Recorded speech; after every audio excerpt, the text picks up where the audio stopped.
What's good, YouTube? It's your man BG Tech Life, live and in full effect. Today we're going to talk about two powerhouse devices that I've been daily driving. We're going to talk about the Note 10 Plus. We're going to talk about the iPhone 11 Pro Max. Now, these are two devices both on different platforms. Android right here, iOS right here. Now, a lot of folks out here, we already know what we want. We already know what ecosystem we want to be in. A lot of us want to be in iOS. We want to do everything Apple. Some of us want to be in Android. We want nothing to do with Apple, and we don't care that we don't have iMessage. But there are still some folks out there that haven't locked into an ecosystem. They want a really good phone. So this video may help them. Now, I've noticed things about these devices, and I'm just here to share them. I'm not here to say which device is better or which device you should buy. I'm just giving my opinion on where certain devices shine in certain situations.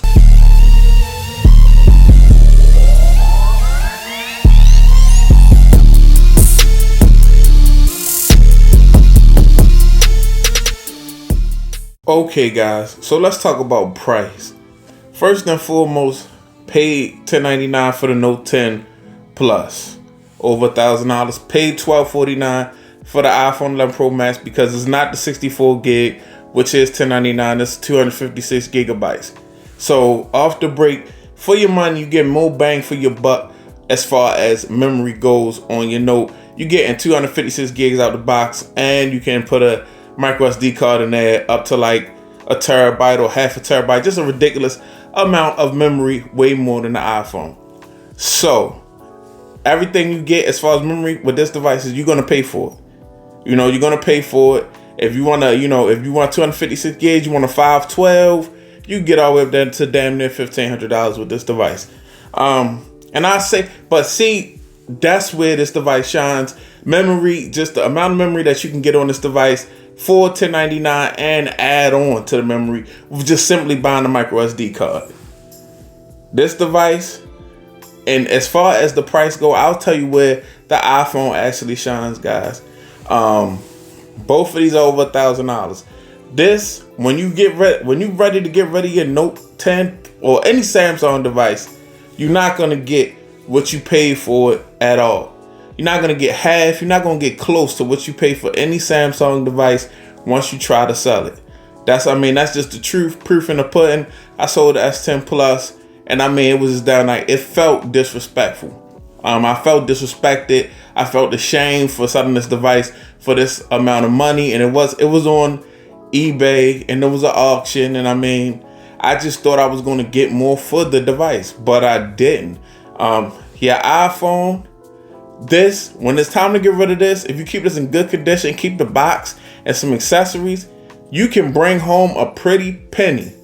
I didn't sell my XS Max, but if I did, I know I would have brought back a pretty penny for your Apple device. So if you keep both of these devices for a year, you barely gonna get anything for this device, a fraction of what you paid for it.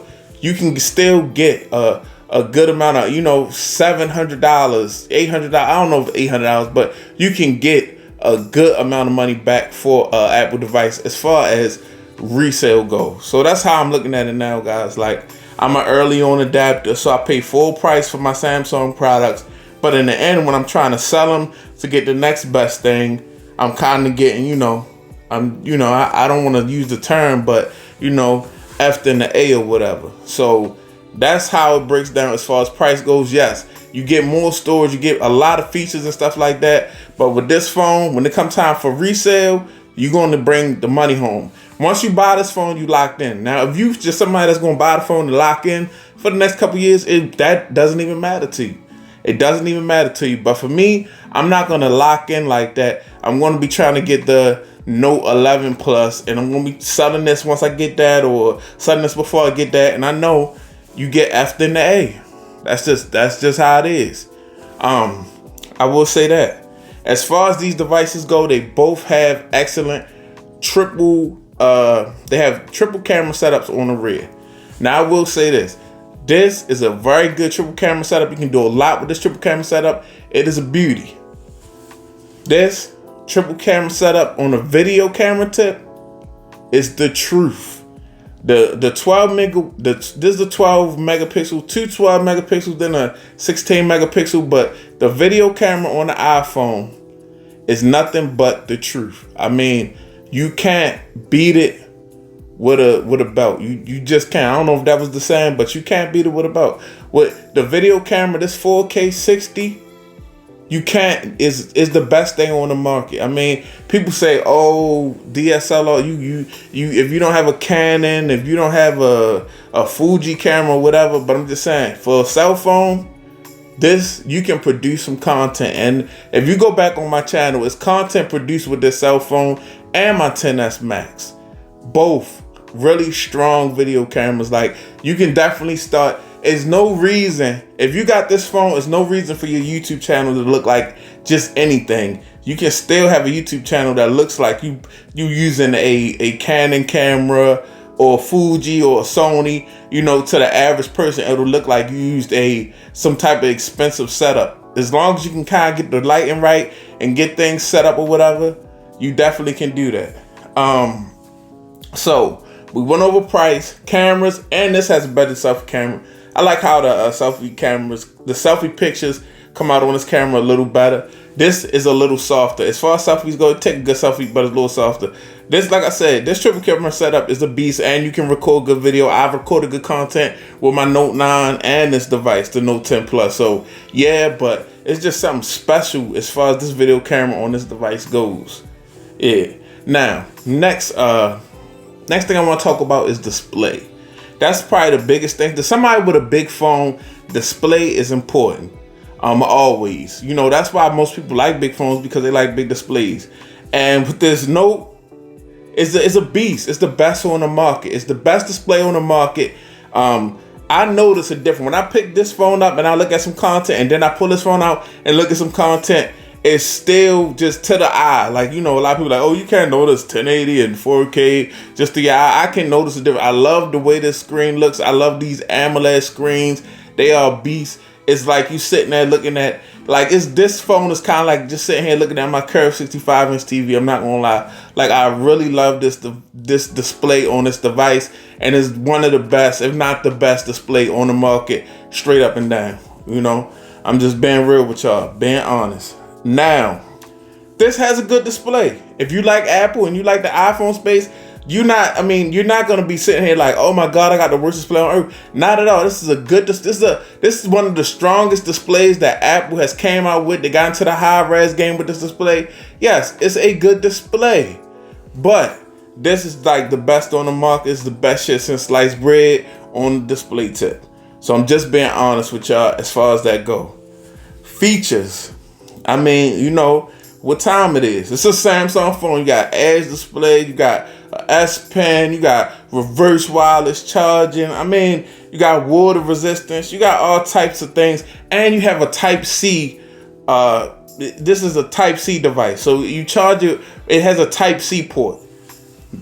This phone is more of a tool. It is a really good phone. It's not a lot of features, but what it does really well. It takes pictures really well. It has iMessage involved. That's, like I said, that's a good feature, because the world is like kind of ran by iMessage. But outside of that, multitasking and all that is over here. But this phone is a tool. It's like what Apple can do with iOS is amazing. And the internals, the A13 Bionic chip is amazing. Some of the stuff that you can do with LumaFusion and things of that nature, this is a tool. It's gonna do everything that it does really well. I edit videos on this phone. I mean, it's a beast. It's a beast, but it's not a feature packed beast. It does the simple things, the basics really good, and some, you know, like different, you know, apps that they make for this device. This is a pro phone. I'm gonna say that. Pro grade type stuff, especially with that LumaFusion app. I can't find an app to edit videos on this device that I like.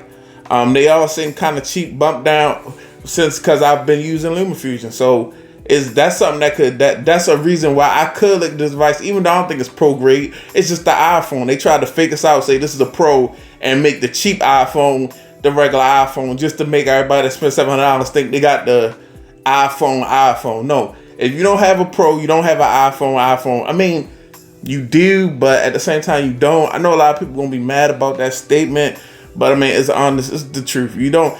Apple mind F y'all. I'm just gonna be real, straight up and down.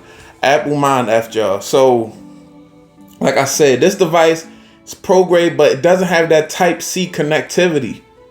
Type-C is very important to all these companies out there. Even if you make headphones, power banks, whatever, any company, we all need to be on Type-C. Everything needs to be on Type-C. But straight up and down, man, these are two spectacular devices.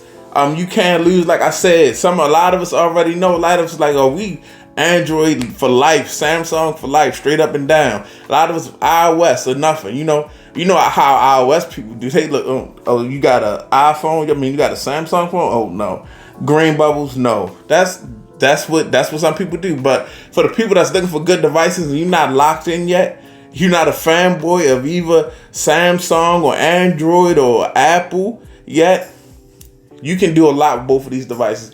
This device is feature packed, more fun, more multitasking, just a lot of it comes with a stylus S Pen, one of the most intuitive styluses that you can get, you know what I'm saying, or just the most intuitive stylus that you can get right here. Just the best display, all that. But this right here is a tool. The processor in it is a maniac. The video camera is pro grade. Like, I'll give you, it's a pro camera. You can get some edit, especially if you are a YouTuber. You can get some editing done. You can record some video and you can make some stuff that's pro grade looking. Like, maybe of course it's gonna be people that run YouTube channels and folks that do use some of the best equipment and the professionals. They can tell. But I'm talking about to the folks out here that's watching these videos that's not that are they're savvy, but not, they haven't went to school or they're not videographers. You can make some stuff that will blow somebody's mind with this device and then edit it with LumaFusion. And that's how I'm about to do this video. But yeah, man, it's your man BG Tech Life. Like I said, I'm not gonna make a decision. Personally, I'm a Samsung guy, I'm a Note guy, but I'm not gonna make a decision because they both great devices. But both of them got excellent battery life, surround sound speakers, wireless charging. But if you want the creativity and you don't want your phone to look like every other phone, come to the Samsung Galaxy Note 10. If you want some of the best apps, some of the best software, if you want a complete ecosystem where you can just be locked in forever because you like being locked into an ecosystem and you want everything Apple, come to the iPhone 11 Pro Max. It's your man BG Tech Life. Thanks for watching. If you're not subscribed, go ahead, get subscribed. Drop the comments. Let me know what you think. Let me know what you're using. And just let's have a conversation. It's your man BG. I'm out. Peace.